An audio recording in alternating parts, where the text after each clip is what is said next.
신자와 불신자들이 갖고 있는 가장 큰 차이 중에 하나가 이 창조에 대한 믿음입니다. 그런데 어려서부터 학교에서 배운 진화론과 지질학, 고생물학으로 무장된 우리는 하나님이 이 세상을 어떻게 6일이라는 짧은 시간에 창조하셨는지 그 의심에 휩싸여 있게 됩니다. 그래서 예수님을 믿고 나면은, 신앙을 갖고 나면은 그 문제로 인해서 갈등을 하게 돼요.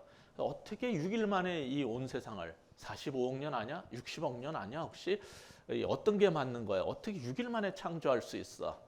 이거하고 우리는 싸워야 하지만은 500년 전 16세기의 칼빈은 하나님의 창조가 어떻게 그렇게 오래 6일씩이나 걸렸는지 하는 질문하고 싸워야 했습니다.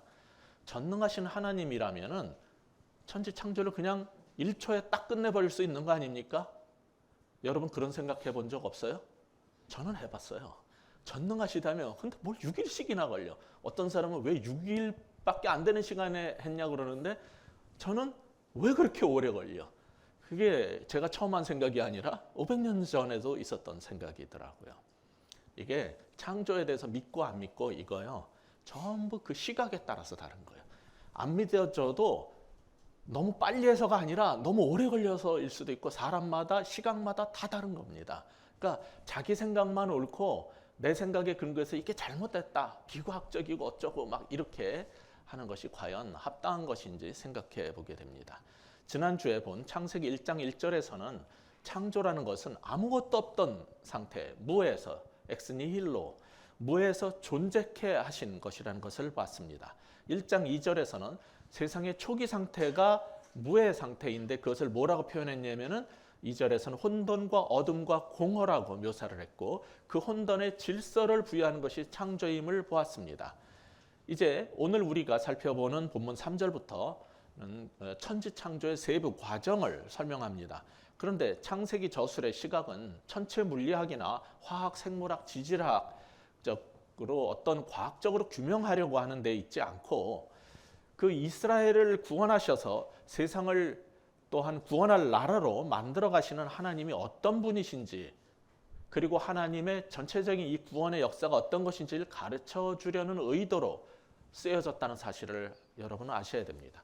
그래서 이 천지 창조의 기사지만은 이게 기원에 대한 과학에 대한 얘기가 아니라 제1일부터 6일까지 6일 동안 하나님께서 천지 창조를 어떤 방식으로 하셨는가의 어떤 패턴을 가지고 설명을 하고 있어요. 그것은 네 가지 패턴이 있는데 첫 번째는 이제 분리를 해요.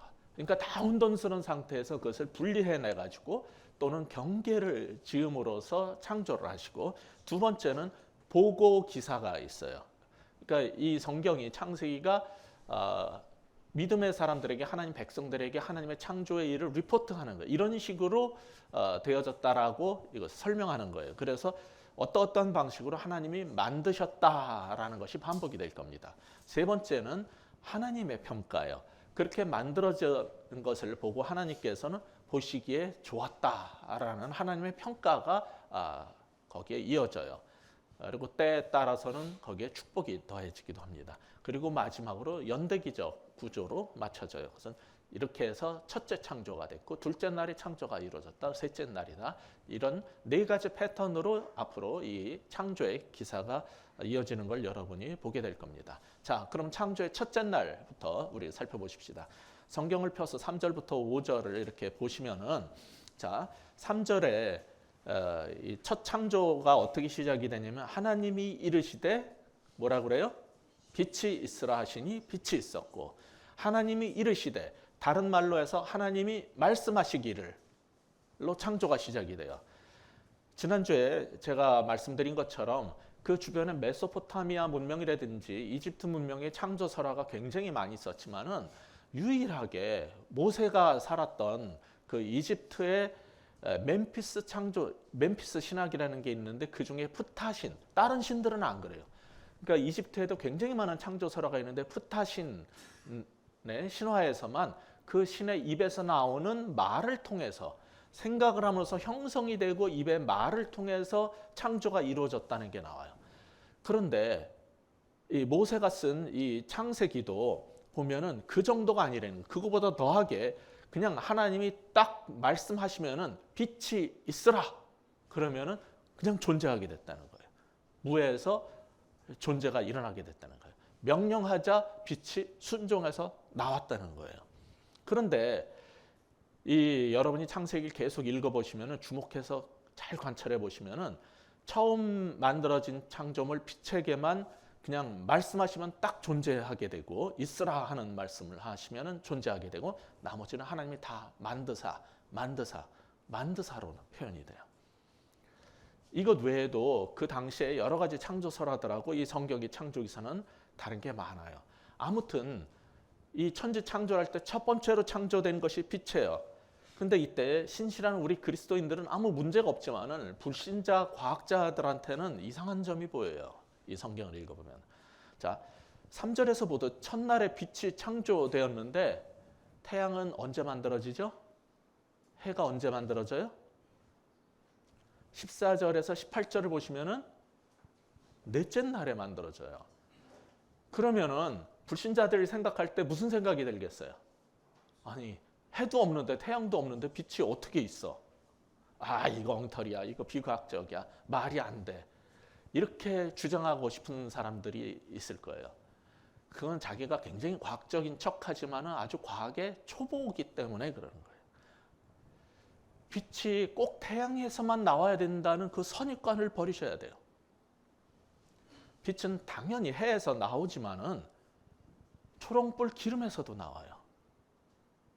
지금은 이 전구와 배터리에서도 빛은 나와요.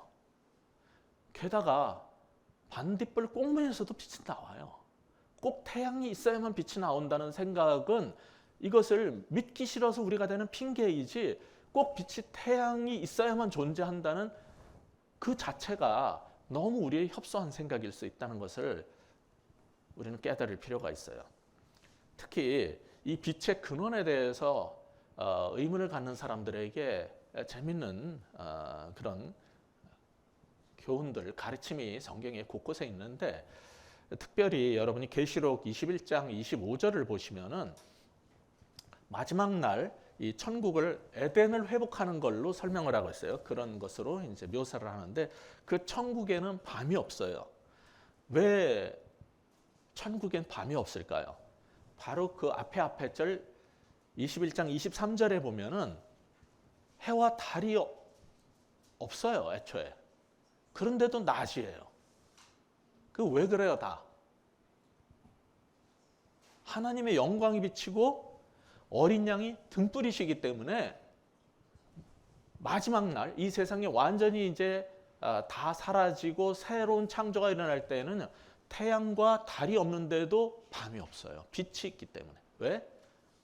빛은 꼭 태양에서 나오는 게 아니라 하나님으로부터 나오는 것이기 때문에 그렇다는 거예요. 자, 계시록 22장 5절도 보면은 그 새 예루살렘 성에 들어가 보면은 등불과 햇빛이 없어도 밤이 없어요. 왜 그러겠어요? 하나님이 비추시니까. 그러니까 이게 희한한 게 태양을 창조한 것이 넷째 날인데 첫째 날부터 빛이 있으라 하시면 빛이 있었던 건 그 빛은 어디서 나온 걸 것 같아요? 하나님으로부터 빛이 나오는 거예요.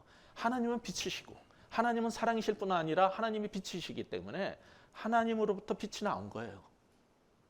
그러니까 이것을 무조건 태양을 넷째 날에 만들어 놓고 뭐 이런 식으로 따지려고 들지 마세요. 괜히 잘난 척하다가 우리의 무식함이 더 드러나는 것일 뿐입니다. 태양이 만들어지기 전에 빛의 근원인 하나님으로부터 빛이 나왔다라는 것은 당시 그 이집트의 신화에서 이집트의 종교에서는 이 빛의 근원인 태양을 신으로 섬겼어요. 그러니까 태양신을 숭배하는 게 있었는데 이 창세기 1장 3절을 보면은 그러면은 태양을 신으로 섬겨야 되겠어요? 아니라는 거예요. 태양은 첫째 날과 넷째 날을 보면 그건 단순한 피조물일 뿐이고 그냥 물질일 뿐이고 우리의 숭배의 대상, 존경의 대상, 예배 대상은 오직 누구라고요? 하나님. 그 빛이 있으라 하면은 딱 있게 된 천지 창조의 창조주신 하나님만 섬겨야 된다는 거예요. 그것이 이 창세기를 읽는 하나님 백성들이 주변에 이집트 신화와 메소포타미아의 창조 신화를 듣고 아는 사람들 사이에서 하나님께서 요구하고 형성하려고 하는 거예요. 그게 교훈이에요. 누구를 섬겨야 되겠냐 이거죠. 너희를 인도해내신 여호와 하나님이 어떤 분이냐 그걸 보라는 거예요. 5절에 의하면은 이렇게 해서 저녁이 지나고 아침이 되는 것을 하루라고 했어요. 그것을 히브리어 요미라고 하는 단어입니다. 우리는 천지 창조 그러면 자꾸 뭐만 생각하냐면은 공간 창조, 물질 창조만 생각을 해요. 그런데 이렇게 하나님은 이 공간 창조가 6절 이하에 나오는데 먼저 3절부터 5절에서 뭘 하시게 되냐면은 시간을 창조하셔요. 하루라는 것은 시간을 말하는 거예요. 요미라는 것은 우리가 말하는 24시간이에요, 사실은. 그 시간이라는 것을 창조하셨어요. 하나님은 이처럼 시간의 창조자이시며 시간의 지배자이시며 그렇기 때문에 영생의 근원이 되시는 거예요. 이걸 이해 못하니까 이제 창조에 대해서 이상한 주장이 생기는 겁니다. 성경이 온 세상을 창조하는데 6일이 걸렸다고 하니까 그것을 인간적 시간, 문자적 시간으로 봐서 하루 24시간 곱하기 6일로 이해하는 사람들이 있어요. 문자적 해석만이 진리의 보루라는 사람들의 주장이죠. 그러면은 그들에게는 제가 하고 싶은 얘기가 뭐냐면 그럼 당신은 모든 성경에 나오는 숫자를 다 문자적으로만 해석하려고 들면은 구원도 이단이 말하는 것처럼 14만 4천 명밖에 못 들어갈 거니까 너는 천국 못 간다라고 말하고 싶어요. 우리가 요한계시록을 읽어보면 14만 4천이 물리적인 숫자, 문자적 숫자가 아니에요. 그것은 상징적 숫자예요. 그러니까 성경이 어떤 것은 문자적으로 읽어야 되는 부분이 있고 또 전체 흐름 속에서 이것이 어떤 상징과 비유로 이루어진 것을 구별해서 읽는 지혜가 필요하단 말이에요. 그런 문자주의적인 이 우주 창조의 기원을 얘기하면서 인류 역사나 지구 나이가 얼마나 된다고요? 믿음 좋은 사람들은 지구는 나이가 6,000년이다.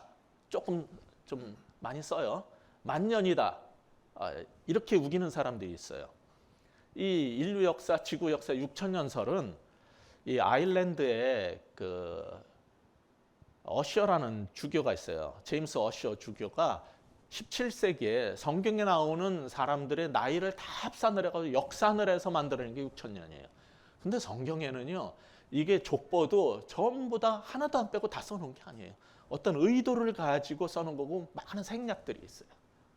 그러니까 이걸 엉터리로 합산을 해가지고 6,000년 역사다 이렇게 주장하고 난 다음부터 지금은 아무도 안 믿어요. 기독교계 내에서도 그거 안 받아들여요. 근데 아주 일부 극단적 근본주의자들이 이런 것들 안 믿으면 신앙이 없는 것처럼 막 사람들을 공격해야 되는 사람들이 있어요. 이런 거를 항상 보수 꼴통이라고 그러죠. 이 정치에도 그런 게 있고요. 이 신앙에도 그런 게 있어요. 그래서 하나님을 믿어도 완전히 그렇게 꼴통식으로 정말 같이 대화하기가 힘들고 성경을 얘기하기가 힘든 사람들이 이제 있고 그 사람들은 나머지는 다 자유주의자고 자기만 바른 신앙인 것처럼 우겨댑니다. 세상에 수많은 그리스도인들을 다 지옥 거라고 생각하나 봐요. 그런 사람들 때문에 기독교가 지금 욕을 먹고 있는 겁니다. 또 다른 방식으로 해석하는 사람이 있는데 이게 지구 나이가 6,000년인 이유는 천지 창조가 며칠 걸렸어요? 6일. 그런데 성경을 보니까 하나님에게는 하루가 1,000년 같고 1,000년이 하루 같대. 그러니까 6일 곱하기 2를 1,000년으로 해서 곱하기 6,000년 이러는 사람도 있어요. 참 머리 쓰느라고 애들을 쓰시는데 거기에다가 인간의 성경 역사 4,000년을 합해서 만년설이 나온 거예요. 들으면 다 그럴듯한데 여러분들 그런데 빠지시면 안 돼요. 이 창세기나 성경은 그런 식으로 그 인류의 기원, 지구가 어떻게 만들어져 이걸 위해서 쓴 책이 아니라고. 이건 과학책, 지질학책이 아니라고요. 이건 천체 물리학책이 아니라고요. 그걸 선한 의도를 가진 건 좋은데 자꾸 그런 창조과학의 잘못된 설명 방식으로 우기니까 오히려 그런 것 때문에 불신자들이 예수 믿는데 더 힘들어지는 거예요. 그렇게 주장하는 걸 주워 들었는데 그걸 못 받아들이면 자기는 그럼 하나님 못 믿겠다 이러고 나오니까. 그러니까 하루라고 번역이 된 이 요미라는 단어는 문자적 24시간을 말하려는 게 아니라 창조의 첫 번째 틀이 종결이 일어나고 그 다음에 새로운 창조가 두 번째 세션이 일어나기까지의 과정 그 중간을 구분지는 신학적으로 구분지는 문학적 여백 구조를 표현하는 단어입니다. 이게 분명한 것은 성경은 하루가 얼마만큼의 시간이고 여기서 말하는 요미 창조하는데 얼마나 걸렸고 처음 창조할 때 어떤 방식으로 하셨는지를 가르쳐 주는 데는 창세기는 성경은 관심이 없어요. 성경은 창조냐 진화냐에 대한 논쟁의 근거를 주려는 책이 아니에요. 분명히 성경은 창조를 말하지만 어떻게 창조됐느냐는 하나님의 영역이에요. 그걸 알려주려고 창세기를 쓴 게 아니란 말이에요. 여러분 창세기를 읽을 때 아셔야 될 게 이 창세기는 철저하게 그 이집트에서 노예로 고생하던 사람들을 구원해 내신 그 일에 하나님이 쓰신 리더가 누구냐면 모세예요. 그 모세를 통해 가지고 구속사적 관점에서 하나님의 구원이 어떻게 된 것인가, 그 구원자가 누구인가를 설명하기 위해서 창조를 구속사적 관점으로 선언을 해버리는 거예요. 창조는 선언된 것이고 그것을 우리가 과학적으로 규명할 대상이 아니에요. 어떤 과학도 그건 밝혀낼 수가 없어요. 그것을 재현할 수 없기 때문에. 창조는 선언된 것이고 그 기초 위에서 하나님께서 우리에게 알려주시고자 하는 어떤 중요한 것을 전개해 나가는 책이란 말이에요. 창세기를 잘 읽어보세요. 이 천지창조처럼 엄청난 일을 다루는 것은 챕터 창세기 1장하고 2장밖에 쓰질 않아요. 분량이 너무 적어. 창세기가 몇 장으로 돼 있어요? 50장으로 돼 있어요. 근데 그 긴 시간의 얘기를 단 2챕터에 써놨어요. 그래놓고 아브라함이니 야곱, 이삭, 요셉 이런 사람 몇 사람들의 얘기를 쓰는데 챕터를 몇 개나 갖다 써요? 38장이나 갖다 써요. 그럼 의도가 뭐예요? 창조를 설명하려는 책이에요. 하나님께서 어떤 사람을 선택해서 그를 하나님의 나라로 만들어가는 과정이 어떻게 됐고 하나님의 구원의 일이 무엇인가를 설명하려는 책이에요. 그 비율로만 봐도 뻔한 거예요. 근데 그렇게 우겨. 그것 때문에 이게 미치겠는 거예요. 그러니까 항상 누가 용감하냐면은 이 돌팔이들이 용감해. 여기 의사 선생님도 계시지만은 그 의수를 펴기 위해 가지고 오랜 기간 의대를 다녀야 되고 인턴 레지던트 과정을 겪고 그다음에 수련의 생활을 마쳐지고 나서도 전문의 자격을 받아야 되고 개업을 하고 나서도 계속 보수 교육을 받아야지 하는 게 이게 전문직이에요. 근데 이 목사들만 이상하게 신학교만 나오면 보수 교육을 받지 않고 항상 우기고 그다음에 공부를 안 해도 계속 우겨. 어떤 약사도 새로운 약이 나오면 다시 공부를 해야 돼. 근데 목사들은 그걸 안 하고 옛날에 자기가 어느 부흥회에서 어떤 창조학 세미나에서 주워 들었던 얘기를 그냥 우겨요. 창세기가 정말 뭔지를 공부를 하냐 하는 분도 계시지만 안 하는 분들이 너무 많고 그 사람들 계속 우기는 거예요. 그런 목사한테 또 세뇌당한 이 순수한 의도는 좋았어요. 그 교인들이 또 우겨. 그러니까 이제는 이 구약학자도 그들이랑 싸우면 못 이겨요. 창세기 전공을 하고 이걸로 박사학위를 받은 사람도요. 이 보수적인 아주 단순 무식 단무지 신앙을 하는 그 교인하고 싸우면 못 이겨요. 단무지가 뭐냐면 단순 무식. 그 지는 예배 시간에 할 수가 없기 때문에. 하여간에 이 신앙이라는 게 참 무서운 게 자기 확신을 무기로 만들어 가지고 무조건 남을 죽이려고 드는 나랑 다르면은 다 비방하고 죽이려고 드는 이런 게 생길 정도로 이 신앙이 참 무서운 거예요. 근데 바른 성경적 신앙을 가는 사람은 항상 넓게 열고 하나님이 말씀하신 걸 항상 새롭게 들으려는 성경을 바꾸는 게 아니에요. 이것을 이해를 넓혀가는 거죠. 하나님은 지난 수천 년간 계속 그것을 넓혀주셨거든요. 그것을 우리는 받아들일 필요가 있어요. 그래서 창조 첫날에는 어둡고 공허한 세상에 말씀으로 빛이 있으라 하니까 명하시니까 빛이 딱 존재하게 됐고 순종해서 나오게 됐고 그 결과 무슨 일이 벌어졌어요? 5절에 보면 빛과 어둠이 구분이 됐어요. 자, 아까 말씀드린 것처럼 창조는 구분의 패턴이 있단 말이에요. 그래서 빛이 없는 시간을 밤이라고 부르게 된 거예요.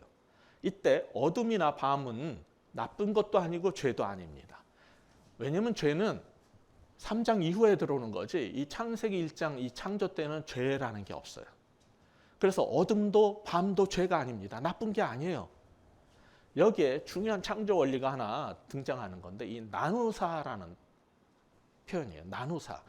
빛과 어둠은 나뉘고 분리되고 이해돼야 돼요.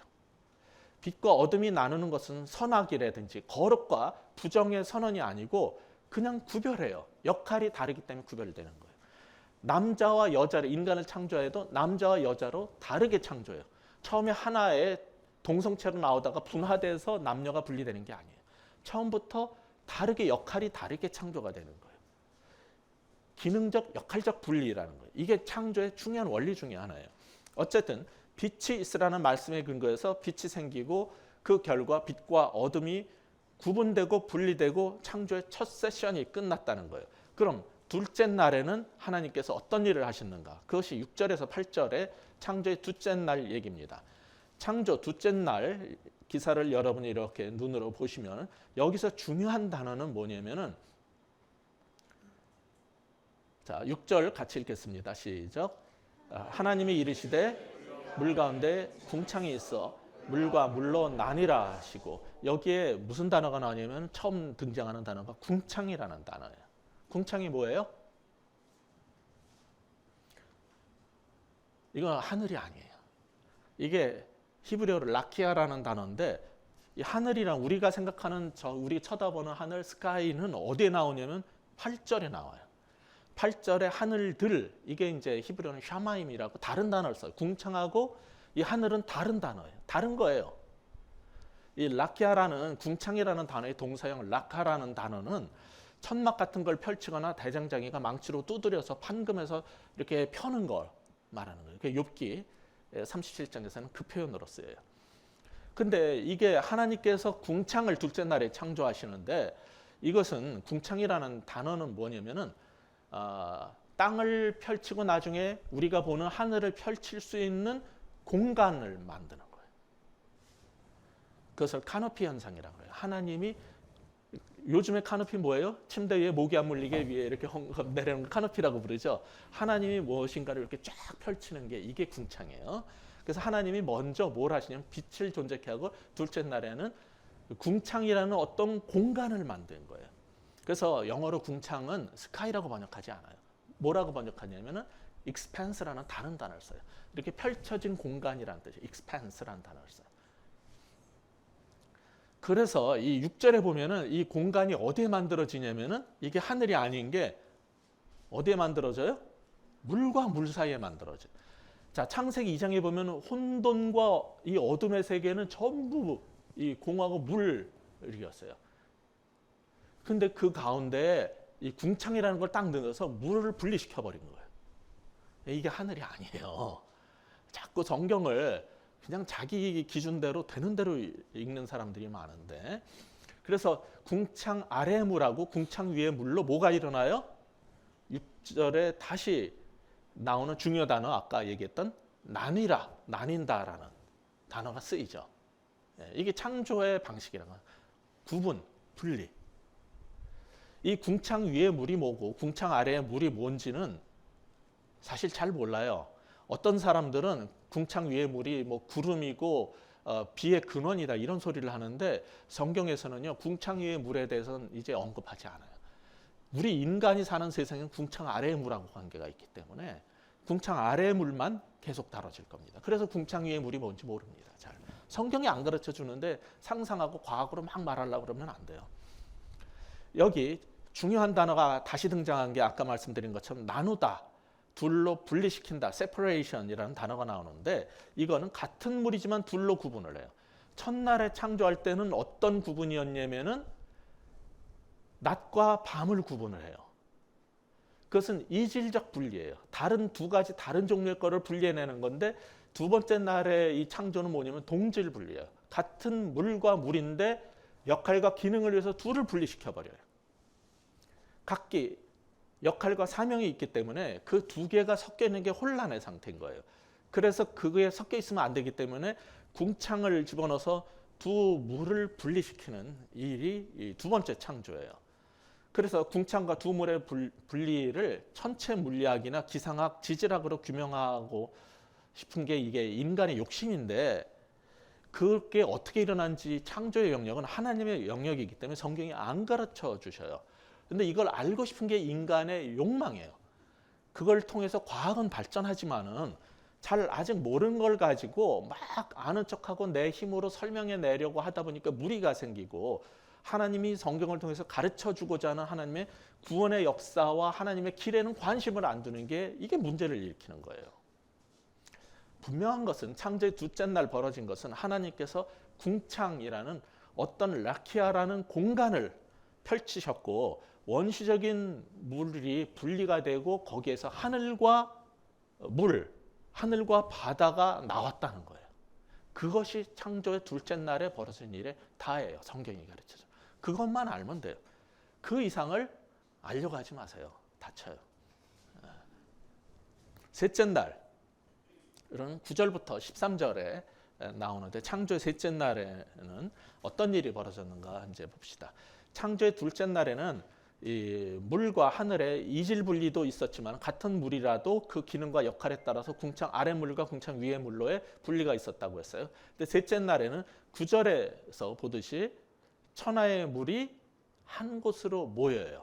하나님이 어떤 것을 목적에 의해서 분리를 시키지만은 이 창조의 또 중요한 것 중에 하나가 모으는 게 있어요. 이때 천하는 천하라는 단어가 쓰이는데, 거기 보시면은 하나님이 이르시되 천하의 물이 한 곳으로 모이고 할 때 천하라는 말이 이게 궁창 아래에 있는 하늘이란 말이에요. 이거는 우리가 지금 보고 있는 스카이 하늘을 말하는 겁니다. 자, 하늘 아래에 있는 물들이 다 모여요. 그런 다음에 하나님이 그 물 속에서 뭐를 꺼내셔요? 묻을 꺼내신다는 거예요. 이렇게 해서 마른 땅이 만들어지는데, 이 묻을 영어로 dry land, 마른 땅이라고 번역을 대부분 해놔요. 왜 그러냐면은 우리가 생각하는 지구가 아니기 때문에. 그거는 언제 나오냐면 10절에 땅이라는 단어가 다시 나와요. 묻이라는 단어하고 땅이라는 단어를 굳이 구별해서 쓰는데, 10절의 땅, 히브리어로 예레츠라는 단어가 이 earth, 우리가 사는 지구 땅이에요. 이렇게 해서 하늘 아래 물에서 마른 땅이라는 묻이 올라오자, 그때 그 묻이 올라오고 난 나머지 물들을 바다라고 부르고, 그 나머지에서 올라온 땅의 그 마른 땅에서 지구를 만드신 거예요. 그러니까 이게 창세기에서 설명하는 천지 창조의 얘기예요. 우리 교회는 앞으로 그 창조과학 세미나 안 합니다. 해도 제가 합니다. 왜냐면 저도 그 창조과학 세미나 하는 사람들이 우주 천체 물리학이나 생물학 하는 사람들이 아니라 지질학 하는 사람, 별의별 사람들이 다 창조과학 세미나 하고 다녀요. 따지자면은 저도 대학교, 대학원, 박사과정 다 공학을 했어요. 과학을 했고 공학을 했어요. 저도 그 수준 이상은 할 수 있어요. 근데 그 전통적 창조과학 세미나가 너무 엉터리 설명이 많다는 거예요. 성경은 전혀 모르면서 어디서 주워 들은 성경 얘기 몇 가지 가지고 또 이상한 그 과학적 그거를 갖다 짜집기를 해가지고 무리를 일으키니까, 그런 거가 아니라 지금 이 설명이 성경적 설명이에요. 이것이 구약학자들이 말하는 히브리어로 말하는 창세기의 표현들이에요. 그것을 과학적인 것하고 합해서 여러분이 이해를 하시면 되는 거예요. 근데 여기에 이렇게 해서 하늘 아래 물에서, 천하의 물에서 땅이 나오자 이제 바다라고 부름과 땅의 영역이 구분이 되고 영역이 설정이 되잖아요. 이게 이제 셋째 날 창조인데, 셋째 날 창조에서 주목할 만한 게 있어요. 어떤 거는요, 하나님이 직접 창조를 하셔요. 근데 이 창세기의 전문가 중에 하나가 빅터 해밀턴이라는 구약학자가 있는데, 그 해밀턴 교수의 지적처럼 이 창조할 때 간접 창조도 있어요. 하나님이 직접 창조하는 게 있고 간접 창조가 있는데, 여기 셋째 날 창조 중에 보시면은, 자, 11절 같이 읽어보겠습니다. 시작. 하나님이 이르시되 땅은 풀과 씨 맺는 채소와 각기 종류대로 씨 가진 열매 맺는 나무를 내라 하시니 그대로 돼요. 여기 보면은 식물들이 있죠. 풀, 그 다음에 채소, 그 다음에 과실나무. 이거는 어떻게 만들어졌어요? 땅이 생산해내게 만드셨어요. 하나님이. 간접 창조예요. 이거는. 하나님이 나무가 있어라, 과실이 있어라 해가지고 만들어진 게 아니라 땅에게 생산력을 주셨거든요. 그래서 땅을 통해서 만들어냈다는 거예요. 이게 과학이에요. 이거는 과학이에요. 그러니까 하나님이 직접 창조하는 게 있고 간접 창조하는 게 성경에 다 나와요. 무조건 우기면 안 돼. 너무 무식한 방식으로 그냥 우기기 때문에 불신자들이랑 대화가 안 되는 거예요. 여기에 직접 창조와 간접 창조가 있는데 궁극적으로 이 간접 창조도 하나님께서 땅에게 생산력을 주셨기 때문에 그리고 어떤 일을 하셨기 때문에 나온 거예요. 간접적도 창조는 창조예요. 근데 그 속에는 소위 우리가 말하는 과학의 영역이 들어가 있는 거예요. 과학도 하나님이 창조하신 거예요. 결국 인간의 지혜와 모든 게. 희한한 거는 이 하늘 같은 거는 생명력을 낼 수 있는 생산력을 안 줬어요. 근데 땅에는 그걸 주셨어요. 그래서 간접 창조를 하게 하셨는데 이때 셋째 날에 보면은 땅과 식물 두 가지가 창조됐다라고 말하는데 이게 어떻게 만들어지냐면 11절, 12절에서 반복되는 또 어구가 나오는데 그게 뭐냐면 각기 종류대로라는 거예요. 이게 창조과학 세미나 들어보신 분들은 알겠지만 이 히브리어가 민이라는 건데 종류가 이 각기 종류대로가 이게 종 간의 대진화는 불가능하다.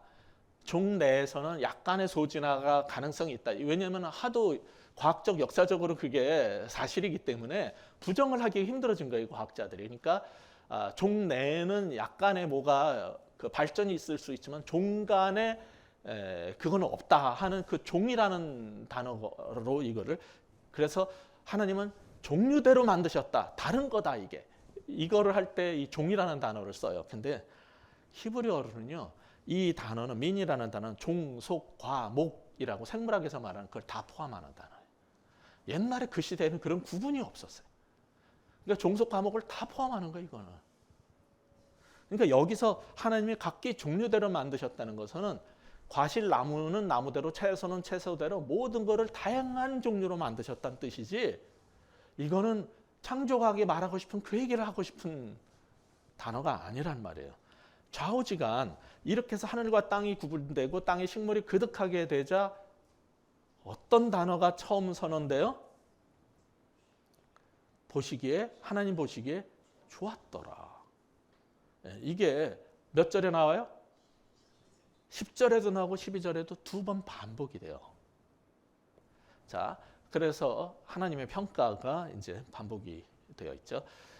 자, 그 다음에 넷째 날 얘기가 14절부터 19절까지가 넷째 날 얘기예요. 넷째 날은 뭘 하시냐면 하나님께서 하늘을 위에 원래 있었던 공간, 궁창에 뭘 집어넣으셔요? 광명체가 뭐예요? 빛을 내는 물체들을 창조를 하셨어요. 그 결과 낮과 밤뿐 아니라 뭐가 생겼다고요? 계절이 생기고 year, 해, 연이 1년, 2년 하는 그게 생겼다는 거예요. 이 속에 또 과학이 들어가는 거죠. 하나님이 광명체는 창조를 하시지만은 그렇게 만들어 놓으시면은 그 결과는 해와 달과 뭐 이런 날 이런 것들이 발생을 하는데 그거는 우리가 과학으로 알 수 있는 것들이에요. 이 광명체는 뭐냐면 16절에 보면 큰 두 가지가 먼저 나오는데 뭐겠어요? 해와 달이겠죠. 근데 이 광명체는 또 그것만 있는 게 아니라 작은 광명체들이 있어요. 뭐예요? 하늘의 별들이에요. 이 구절을 읽으면서 또 시비 걸고 싶은 사람이 있을 거예요.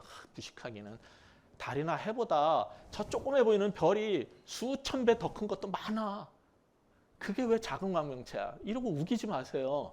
이거는 문학적 표현이에요. 성경은 그 당시에 언어와 그 당시에 사람들의 생각을 이용을 해서 천지창조를 문학적으로 책으로 설명을 한 것이지 이건 과학을 얘기한 천체 물리학책이 아니라고요. 창세기가. 이 얘기는 뭘 하고 싶은 거냐면은 당시에 이방 종교에서 태양을 신으로, 달을 신으로, 별들도 여러 신으로 전부 상징하고 그다음에 점성술을 썼어요. 근데 성경 창세기에서 이거를 읽고 나면 뭐를 하게 돼요? 이제 별신 가지고 점 안 쳐요. 달신, 태양신을 섬기지 않는단 말이에요. 그러니까 우리나라 옛날에 있었던 말 중에 천지신명이라는 게 있었죠. 천지, 하늘과 땅이 전부 신명이란 말이에요. 그게 신이란 말이에요. 그 다음에 1월 성신이란 말을 썼죠. 천지뿐 아니라 해와 달과 그다음에 성신은 별 무더기가 다 신이라는 거예요. 그래서 종교적 숭배를 하는데 그런 게 잘못됐다는 걸 보여주는 거죠. 그래서 예레미야 10장 2절을 보시면은 하나님께서 경고를 하셨어요. 하도 이렇게 가르쳐도 잡스러운 일을 많이 하니까 같이 읽겠습니다. 시작. 여호와께서 이와 같이 말씀하시되 여러 나라의 길을 배우지 말라. 이방 사람들은 하늘의 징조를 두려워하거니와 너희는 그것을 두려워하지 말라. 예, 하늘에 해와 달이 막 뭡니까? 일식이 일어나고 월식이 일어나고 뭐 별이 사라지고 안 보이고 빛난 별이 떨어지고 이런 거 무서워하지 말라. 그런 징조에 대해서 무서워하거나 종교심을 갖지 말라는 거예요. 근데 말을 안 들어요, 인간들은. 왜? 율법만 하지 창세기가 말하는 게 1장이 말하는 게 뭔지를 제대로 안 가르쳤기 때문에 그런 거예요. 근데 이 광명체를 하나님께서 넷째 날에 만드셨는데 그 광명체들을 왜 만드셨어요? 빛은 그거 없어도 돼요. 하나님으로부터 빛이 나오기 때문에 없어도 돼. 근데 왜 만드셨어요? 여기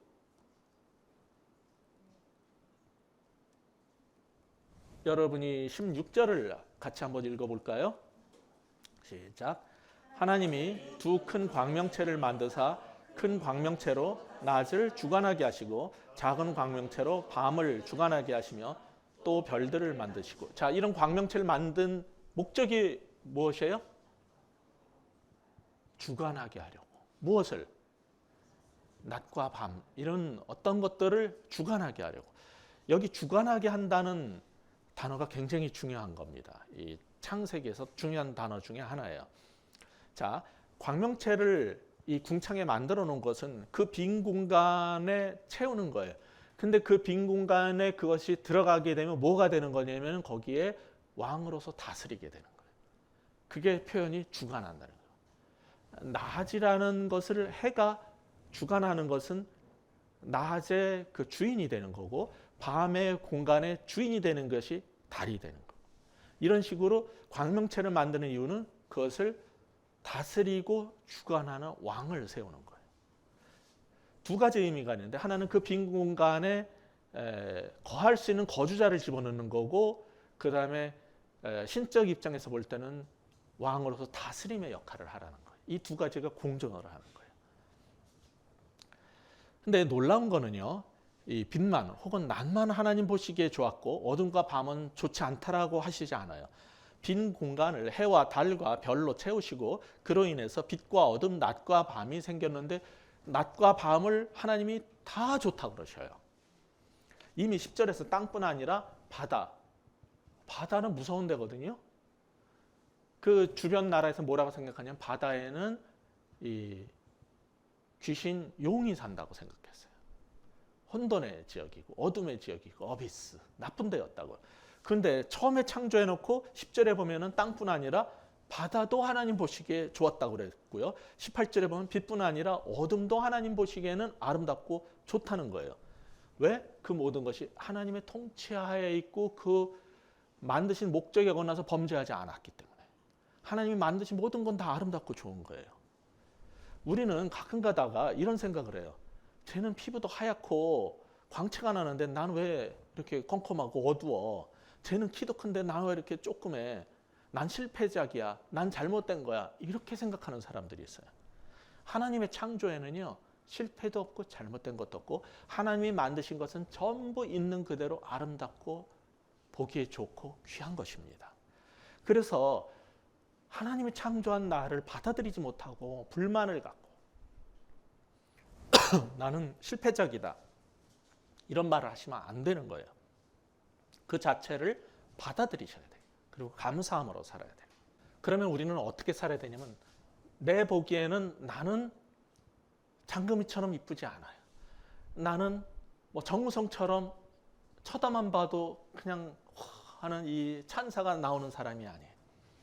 그런데 나를 만드신 하나님도 나름대로 목적을 가지고 나를 만드셨을 거란 말이에요. 그러면 그 사명을 찾아서 행하고 감사함으로 살면 하나님 보시기에 다 좋았더라가 되는 거죠. 이게 바로 창조의 기사를 읽으면서 오늘 우리가 어떤 교훈을 얻어야 하느냐 하는 것을 가르쳐 주는 거예요. 자, 이제 마지막으로 20절부터 23절까지의 창조의 다섯째 날 얘기를 보고 마치겠습니다.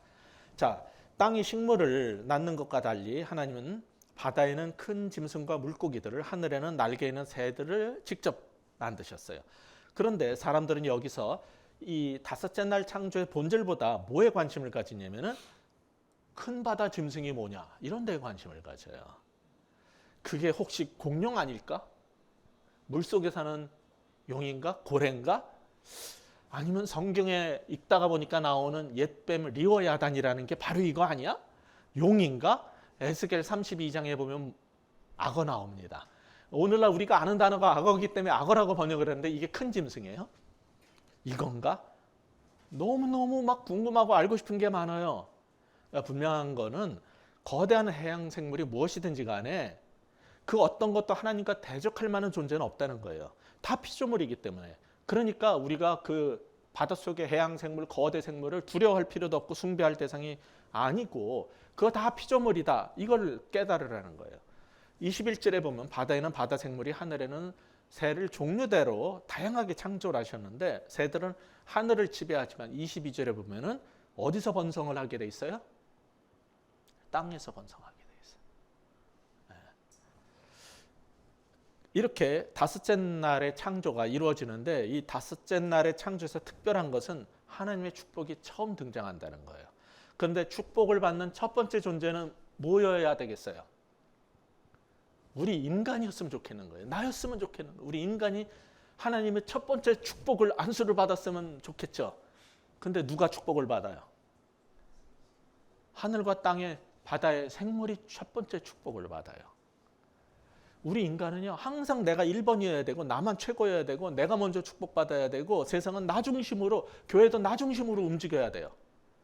근데 그러면 안 되는 거예요. 여기서 하나님이 주신 축복도 뭐예요? 22절에 의하면 하늘과 바다와 땅에 충만하고 번성하는 게 축복이에요. 특별해지고 내가 대단해지는 게 아니에요. 그건 뭐냐면 하늘과 땅과 바다에 충만하고 번성하는 건 뭐냐면 내게 주어진 영역을 들어가서 채우고 왕으로서 다스리라는 거예요. 그러면은 오늘 다섯 번째 창조날을 통해서 우리가 얻게 되는 교훈이 뭡니까? 보내주신 곳에서, 내게 보내주신 곳에서 내게 맡겨주신 사명을 잘하면은 그 모든 것이 복된 삶이고 그것이 하나님 보시기에 아름다운 삶이다라는 것을 우리는 깨닫게 됩니다. 이렇게 해서 이제 창조의 첫날부터 다섯째 날까지를 봤는데 6일부터 7일은 다음 주에 알아보도록 하겠습니다. 그런데 이것은 뭘 한 거냐면 하나님이 하늘 위에서 하나님이 존재하고 계시는 윗창궁에 하나님의 보호자와 왕궁이 있었는데 그것을 땅에다 옮겨 놓는 작업을 하신 게 천지창조예요. 그건 왜 그러냐면 하나님께서 거하실, 인간을 창조하고 함께 거하실 공간을 하나님 나라를 만든 거예요. 근데 나라가 이루어지려면 몇 가지 요소가 있어요. 자, 나라의 구성 요소가 뭡니까? 첫째, 왕이 있어야 되고, 두 번째 뭐가 있어야 되겠어요? 백성이 있어야 돼요. 그 다음에 세 번째, 영토가 있어야 되겠어요. 또 뭐가 있어야 될 것 같아요? 법이 있어야 돼요. 근데 지금 창세기 1장, 2장은 뭘 보여주냐면 왕과 영토와 백성을 다뤄요. 그리고 이후에 그 나라를 다스릴 법 얘기가 토라가 나오게 될 거예요. 이 세 가지를 먼저 얘기하는 건데 그러면은 7일간의 청지 창조에는 하나님 나라라는 이 땅에 왕이 누구란 얘기예요? 하나님이라는 거예요. 그런데 하나님이 거하시지만은 또 범죄하고 그런 일들이 벌어지기도 해요. 그래서 하나님은 이제 궁창 위로 올라가시는데 그럼 이 땅을 누가 다스려야 돼요? 그 공간에 집어넣어준 백성들이 작은 왕이 돼서 다스려야 돼요. 그래서 7일간의 청지 창조는 하나님 나라의 왕이 누군가, 하나님 나라의 영역은 어떻게 만들어진 것이고 그가 다스릴 백성은 어떤 존재인가를 보여주는 거예요. 자, 지금까지 봤던 천지 창조를 이제 표로 제가 마지막으로 설명을 하고 마치겠어요. 자, 이 천지 창조는 이런 방식으로 되어 있어요. 우리는 첫째, 둘째 이거를 7일을 순서대로 이렇게 보는데 그렇게 만들어진 게 아니에요. 먼저 1장 2절에 보면은 형태가 없다 그랬죠. 토후. 거기에 반대가 뭐예요? 형태를 만들고 공간을 창조하는 거예요. 그래서 그게 첫날에 빛과 두 번째 궁창, 그다음에 땅을 만드는 거는 전부 뭘 만드는 거예요? 이 세상이 공허하고 형태가 없을 때 그 형태 공간을 만드는 거예요. 그게 첫째, 둘째, 셋째 날에 창조하신 거예요. 그다음에 넷째 날은 뭘 창조한 거냐면은 보후, 토후와 보후가 1장 2절에 표현이라고 그랬죠. 텅 빈 것에 무엇인가를 채워 넣으셔요. 그게 창조인데 그건 뭐냐면은 그 영토에 거주자를 집어넣는 거예요. 자, 빛은 빛의 공간 속에서 뭐가 있어야 되냐면 광명체, 해, 달, 별이 그것을 채우는 거예요. 그 궁창에 위가 있고 아래가 있는데 아래 궁창이 이제 하늘과 바다로 분리가 돼요. 그러면 거기에 뭐가 거주물이 있어야 돼요? 하늘에는 새가 있어야 되고 바다에는 물고기의 거주자를 집어넣어 준 거예요. 자, 셋째 날에 마른 땅이 만들어지고 거기에는 두 가지가 거주자로 집어넣어지는데 식물은 땅에서 그냥 나온 거고요. 하나님이 뭘 만드냐? 육지 동물을 다음 주에 보겠지만 만들고 인간을 집어넣는 거예요. 그래서 이 첫 번째 빛의 공간에는 2일 3일에 궁창과 땅이 들어가는 거고 광명체들이 나오고 그다음에 거주물이 이 위에 새와 물고기 그다음에 땅의 존재 두 가지가 나오고 인간도 남자 여자 두 가지로 계속 이 패턴으로 나가고 이 모든 것을 종합해서 7일 날 하나님의 안식일 얘기가 나오는 거예요. 그러니까 이 창세기 1장, 2장의 구조가 이거예요. 이걸 보면 뭘 알 수 있냐면은 이것은 어떤 순서대로 이상하게 왜 빛이 1일에 있는데 광명체가 해가 4일에 창조되느냐 이런 식으로 순서를 말하려는 게 아니에요, 이게. 이거는 이런 식으로 어떤 구조를 가지고 창조의 목적에 따라서 설명하는 책이라는 것을 아시고 그러면은 이게 뭘 말하는지에 대해서 6일의 창조와 7일 마지막 창조가 무엇인지에 대해서 우리 다음 주에 살펴보도록 하겠습니다. 지금까지 우리가 천지 창조 얘기를 통해서 우리가 어떻게 살아야 되느냐, 창조가 오늘날 우리에게 주는 교훈이 무엇이냐에 대해서 말씀드린 겁니다. 그것을 잊으시면 안 돼요. 이 창조의 과학적 비밀을 캐내려고 하지 말고 창세기를 통해서 내게 주시는 말씀을 들으셨다면 여러분은 창세기를 제대로 들으신 겁니다. 기도하시겠습니다. 하나님 아버지, 억겁이라고 사람들이 말하는 우리 짧은 100년도 못 사는 인간이 볼 때는 무수한 세월 동안에 창조된 것인지 또는 얼마 많은 순간에 창조된 것인지 우리 인간은 알 수 없습니다.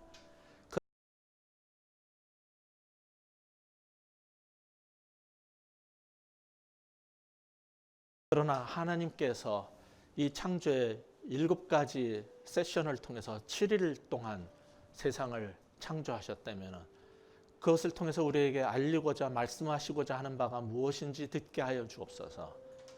천지 창조를 과학으로 풀려고 하는 우리의 욕망에 사로잡혀 거기에 멈추지 않게 하여 주시고 하나님이 어떤 분인지 왜 세상을 만드셨는지 그 가운데서 우리는 어떤 존재인지를 계속 들으려고 하는 그런 마음을 허락하여 주옵소서.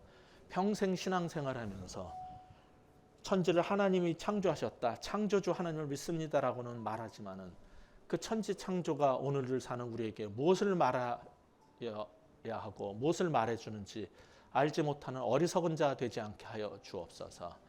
천지를 지으신 이 놀라우신 하나님이 바로 우리의 구원자라는 사실 앞에 감사함으로 그리고 그분을 신뢰함으로 나아가는 우리 모두가 되게 하여 주옵소서. 예수 그리스도 이름으로 간절히 기도합니다.